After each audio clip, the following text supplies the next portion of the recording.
So unlike a lot of the other guys, you didn't have to get on a plane. Nah, literally right around the corner. How much has that changed, like, the last week for you, like, not having to go to an unfamiliar city?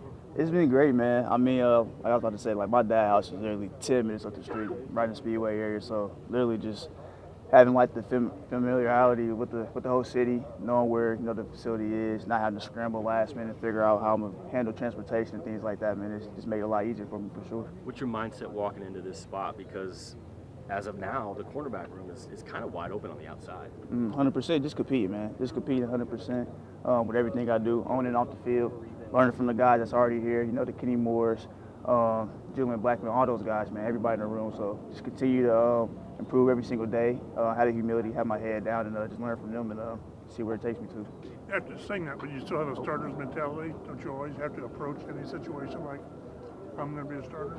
I mean, you just want to take it one day at a time. Just come in and have the mentality to continue to keep getting better.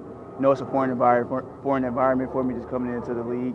But I'm here for a reason. So just having the same mentality I did in college, man. Just working hard every single day, competing, and what comes with it, comes with it, and it'll take care of itself. Going from watching this team growing up to being drafted, has it sunk in yet? What's the last week been like for you? Yeah, it was crazy. I mean, just circling back to being a young child, just loving the coach. Favorite player growing up with Bob Sanders, just watching Peyton Manning, like the greats, all those guys. Now be able to wear the horseshoe on my helmet, it's kind of surreal, but it has sunk in for me now, and just reframed it a little bit. Now it's time to get to work for sure. You've got the jersey on now. Did you just sit there in the locker room for a second and say, this is crazy? Man, I definitely had to take a picture of it, send it to mom. Just like, it's real now. So, man, it's crazy, like I said, but it's a blessing. Definitely a blessing just being in my hometown.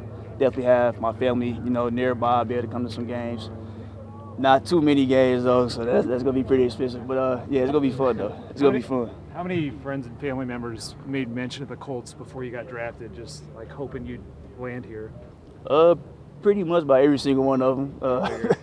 Literally just like, man, how dope would it be to play for the Colts? And just when I kind of seen like how I was playing out, and my agent kind of gave me a little heads up, like it may happen, and get my name called. I get that phone call from Mr. Ballard. It was surreal. It was crazy. Just what has their response been like now that it is happening? Just all the people realizing you get to stay here. 100%. Definitely just being a hometown kid, but man, just like anybody else, any other draft pick, any undrafted guy, just coming in and working. Just work. Nothing's gonna be given to you just because I'm from Indy or whatever round I may have got picked. Now it's just time for me to put the work in and take care of business. JuJu, now that you've been able to meet with Gus Bradley and start to learn this defense, what are your early impressions and how it suits you and your style of play? 100%, I love it. Just his track record and where he's been at with this Seattle Seahawks, the Richard Shermans, type of defense they had, having those longer guys outside, being able to get hands on receivers and then being able to switch it up, having zone nines and make plays on the ball. I feel like it definitely suits the type of player I am. I feel like I'm very suitable for a lot of different schemes, but I love it. He's a great guy, a great coach, so I'm just looking forward to continue to keep learning from him. Getting on the field the first time with Anthony Richardson, seeing him across the field, in those impressions, what is it about him that is most intimidating for a defense?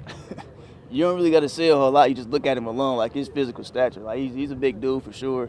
I remember he came up and shook my hand, and I got big hands, but I was like, like a mitt just kind of suffocated my hands. So that was kind of the first thing. But man, I could just tell he loved the game. Just walking around the facility, he's been having a football in his hand like 24/7. I'm like, okay, yeah, he's locked in for sure. So you love to see that from your quarterback, just like his passion for the game, and I'm just looking forward to seeing him work, man. All of us. You've got the wrist. Are there plans to do much here at the rookie mini camp this weekend? Just got to talk to the trainers and doctors, follow that protocol. But yeah, it was something that I had to get cleaned up after the season. Just play with the whole my last year at college, and just continue to keep progressing every day forward, and we'll see how it goes. But as of right now, we'll see. Any plans to play tour guy these next couple of days? Tour guy? Yeah. I told Freeland, I was like, yeah, once we got a mini camp, man, if you're still here, if you're not going to Utah, I'll show you around, show you some of the food spots. So yeah, we'll see. Where you take them? It's a lot of different spots I can take them. I know downtown would love to take them to St. Elmo's. That'd be a good one for sure. Get some little bit more cheaper, like some McAllister's or something like that. But we'll see though.